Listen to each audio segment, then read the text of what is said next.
जीवन मुक्त गीता का 22वां श्लोक है। विद्वानों ने मन को ही जान लिया है। ठीक, विद्वानों ने मन को ही जान लिया है। सिद्ध सिद्धांत भी यही है कि मन की दृढ़ता से ही मोक्ष प्राप्त होता है। जिसने इस बात को जान लिया वही जीवन मुक्त कहा जाता है। जिसने किस बात को जान लिया? कि मन की दृढ़ता से ही मोक्ष मुक्ति मिलते हैं, वही जीवन मुक्त कहलाता है। तो प्रश्नकर्ता कह रहे हैं कि आपने मुझे सद्ग्रंथों को पढ़ने को कहा था, और जब मैं पढ़ता हूं तो मन में दृढ़ता का भाव आता भी है, पर मेरी कोशिशों के बावजूद भी मेरा मन वहां देर तक नहीं रुक पा रहा है। क्या लगातार प्रयास से मन की साधना में रुचि स्थायी होगी? मार्गदर्शन करें। और कोई तरीका नहीं है। प्रयास अभ्यास के अलावा और तरीका बिल्कुल नहीं है। प्रयास और अभ्यास का मतलब है समय का इस्तेमाल। वो समय अगर सही प्रयास सही अभ्यास में नहीं जा रहा है तो वही समय आपको नष्ट कर देगा। है? आदमी के लिए खतरे की बात यह होती है कि उसका नष्ट होना सरल होता है। जैसे प्रकृति ने ही ऐसी व्यवस्था कर रखी हो कि आदमी आसानी से नष्ट हो जाए, लेकिन उसका मुक्ति को प्राप्त होना, उसका बच जाना, उसका जीवन मुक्त हो जाना, वो मुश्किल होता है। वो अभ्यास से आता है। ये थोड़ी सी जैसे अन्याय की बात हो, नाइंसाफी। हमें कुछ इस तरह से निर्मित किया गया है कि बचेंगे तभी जब अभ्यास करेंगे। तो बचने के लिए कुछ करना पड़ेगा सार्थक रूप से, लेकिन नष्ट होने के लिए ऐसा नहीं है कि आपको कुछ बहुत बुरा करना पड़ेगा। नष्ट होने के लिए आपको कुछ नहीं करना पड़ेगा। भाई, बराबरी की समानता की बात तो तब होती जब ये होता कि जो मुक्ति का प्रयत्न करेगा उसे मुक्ति मिलेगी, और जो बंधन का प्रयत्न करेगा उसे बंधन मिलेगा। तब हम कहते हैं कि यानी इंसाफ की बात हुई। जिसने मुक्ति चाही उसे मुक्ति मिली, और जिसने बंधन चाहा उसे बंधन मिला। लेकिन खेल ऐसा है नहीं, बहुत गौर से समझ लीजिएगा। खेल ऐसा बिल्कुल नहीं है कि मुक्ति जो चाहेगा उसे मुक्ति मिलेगी, बंधन चाहेगा बंधन मिलेगा।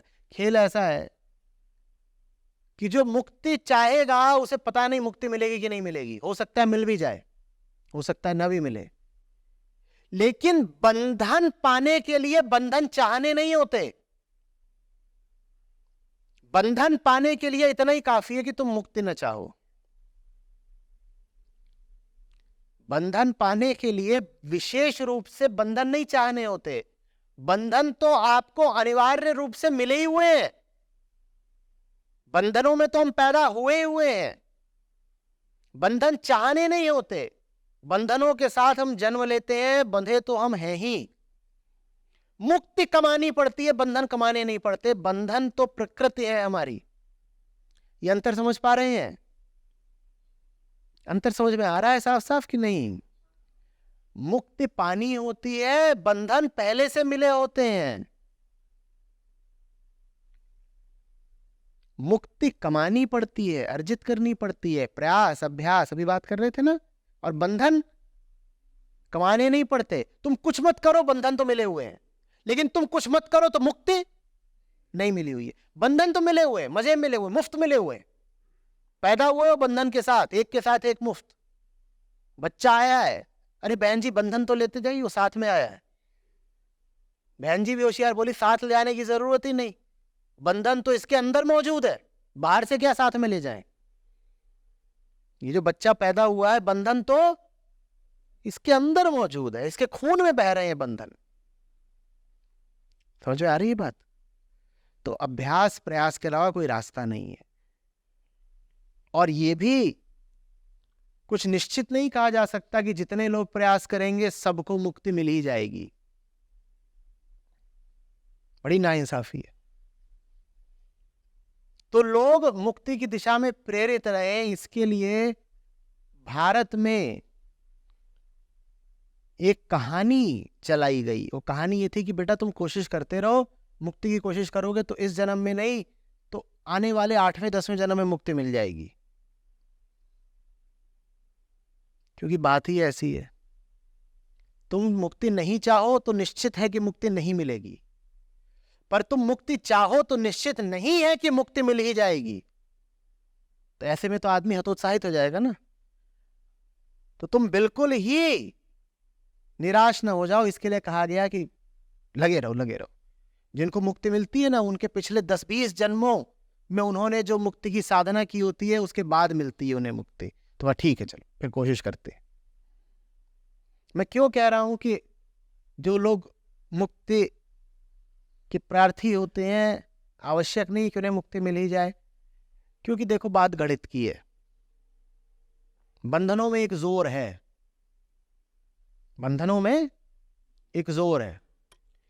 तुम्हारी मुक्ति की आकांक्षा में अगर उससे जरा भी कम जोर होगा, गणित जैसी बात है, 10 और 9 की तुलना, 10 और 11 की तुलना, मुक्ति की तुम्हारी अभिप्सा में अगर तुम्हारे बंधनों की पकड़ से थोड़ा भी कम जोर होगा तो मुक्ति नहीं मिलेगी। ऐसा समझ लीजिए कि आप किसी मोटी रस्सी से बंधे हुए हैं, मोटी रस्सी से, और आप मुक्ति के लिए लगे हुए हैं ज्ञान के चाकू से उस रस्सी को काटने में। आपने बहुत काटा, लेकिन बीच बीच में अलसिया आ जाते थे।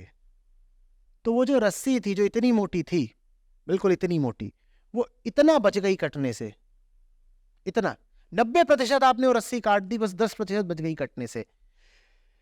रस्सी तो 90% कट गई, मुक्ति कितने प्रतिशत मिली? 0%। अरे तो गड़बड़ हो गई।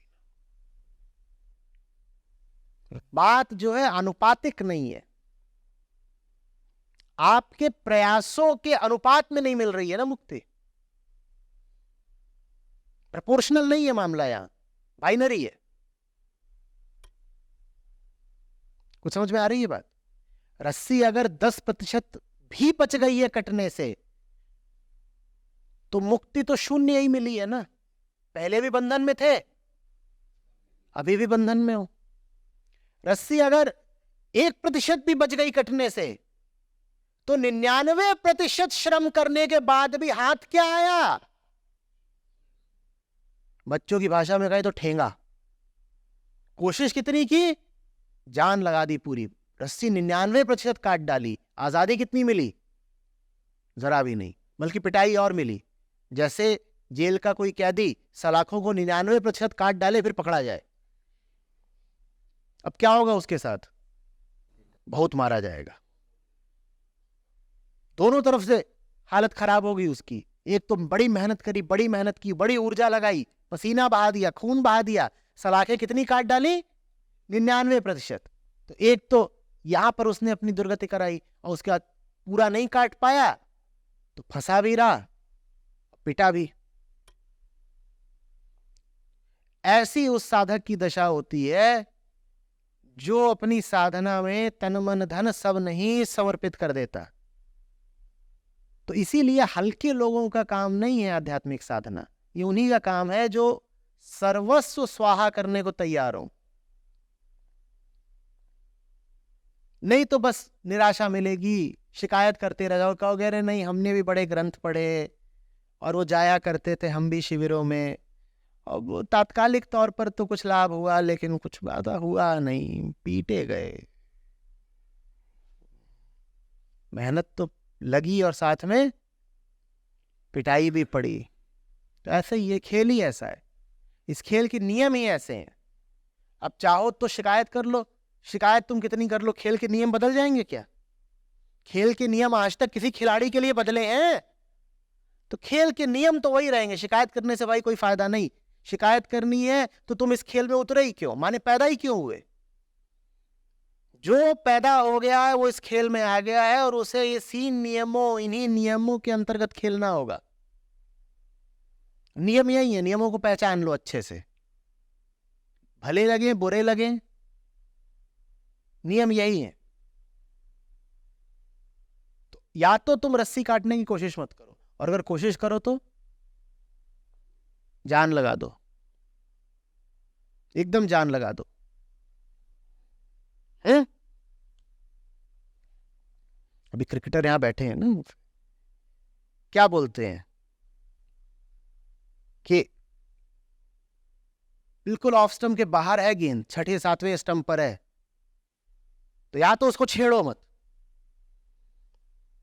और अगर तुम्हें उस पर स्लैश मारना ही है तो फिर क्या कहा जाता है कि हल्के से मत छेड़ना। हल्के से छेड़ोगे तो क्या होगा, वो सीधे जाएगी।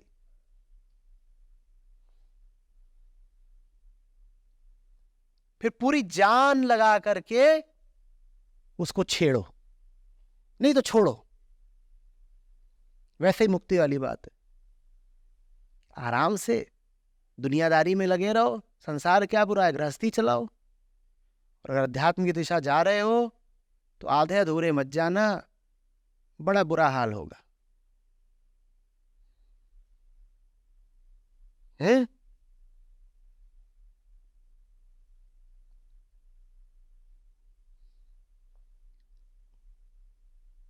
लग के करिए, जोर से करिए, और अगर करना भान आ रहा हो तो छोड़ दीजिए, कोई जबरदस्ती थोड़ी ही है। बहुत लोग हैं जो बंधनों में ही सुख चैन बना लेते हैं, ज्यादातर ऐसे ही है। आप भी उन्हीं का अनुकरण कर लीजिए। ग्रंथ कोई आपको पीछे से पकड़ने थोड़ी आते हैं कि अरे अरे हमें पढ़ो, हमें सुनो। आप किताब खोलिए ही मत, किसने कहा है?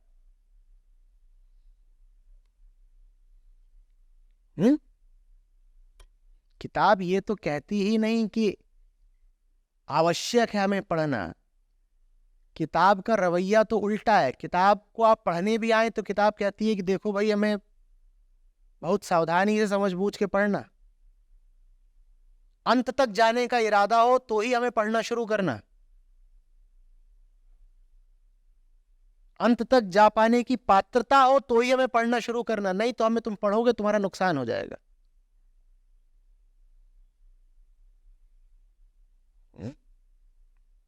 और अंत तक जाने का तरीका एक ही है, प्रयास अभ्यास, प्रयास अभ्यास।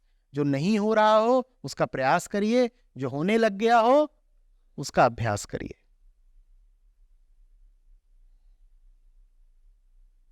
ठीक है?